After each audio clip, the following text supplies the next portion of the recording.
ang Pilipinas ang may pinakamataas na pagtaas ng presyo ng langis among our nearby ASEAN countries. Kaya hindi po maaaring sabihin na ito po ay global crisis at hindi kasalanan ng pamahalaan. Kaya mas mataas pa ang binabayaran natin dahil tayo nga may pinakamataas na VAT sa Southeast Asia na hindi pa isinususpende ng pamahalaan.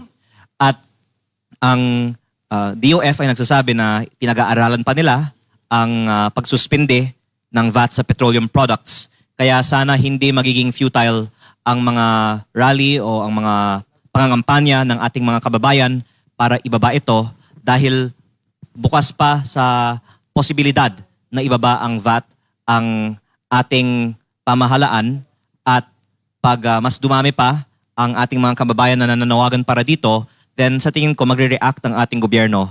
Dahil parang ganyan din yung pattern na nakikita natin. Kapag tahimik, walang aksyon.